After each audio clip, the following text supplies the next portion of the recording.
गोरख नाम का एक व्यक्ति जीवन से दुखी होकर सोचने लगा कि मेरे जीवन के दुख शायद कभी समाप्त नहीं होंगे। इतना कुछ खराब हो चुका है कि मैं अब जीवन भर भी कोशिश करूं तब भी कभी कुछ ठीक नहीं कर पाऊंगा, इसलिए अपनी जीवन लीला ही समाप्त कर देता हूं। गोरख शाम के वक्त घर से निकल पड़ा और चलते चलते अंधेरा हो गया। अब रात के 11 बज गए और वो एक सुनसान पहाड़ पर पहुंचा। गोरख ने तय किया इसी पहाड़ से कूदकर खुद को समाप्त कर दूंगा। गोरख कूदने की तैयारी कर ही रहा था कि पीछे से एक आवाज आई, ए लड़के, चल भाग यहाँ से, ये मेरे ध्यान करने की जगह है।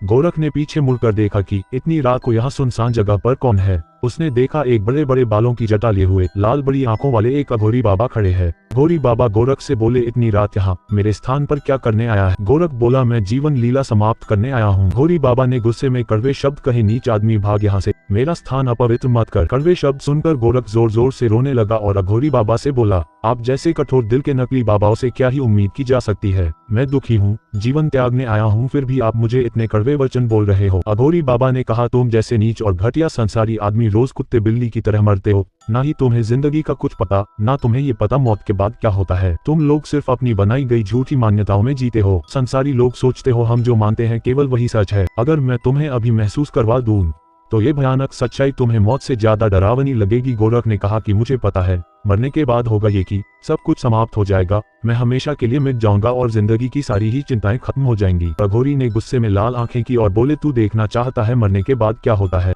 गोरख बोला, हाँ। अघोरी बाबा बोले, ठीक है, अभी रात के 12 बजे है, इस पहाड़ के नीचे ही एक शमशान घाट है, मैं वही रहता हूँ, चल मेरे साथ शमशान, मैं आज तुझे दिखाता हूँ कि मरने के बाद क्या होता है। गोरख और अघोरी पहाड़ से उतर कर नीचे शमशान आए। अब 2 बज चुके थे, रात अब और काली व अंधेरी हो चुकी थी। शमशान आकर अघोरी ने गोरख को एक कपड़ा देते हुए कहा, इसे जमीन पर बिछा कर लेट जाओ और अब जो भी होगा हिम्मत रखना।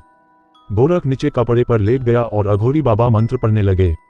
कई देर मंत्र सुनने के बाद गोरख जोर जोर से चिल्लाने लगा, बस करो, बस करो, रुको रुको, मुझे छाती पर बहुत भार लग रहा है, वजन से मेरा दम निकल जाएगा, मैं हिल भी नहीं पा रहा हूँ। अघोरी बाबा मंत्र पढ़ते रहे और गोरख चिल्लाता हुआ बेहोश हो गया। अघोरी बाबा ने मशानी नाम की एक आत्मा गोरख के शरीर में प्रवेश करवा दी। गोरख की आत्मा अब शरीर से बाहर निकल गई।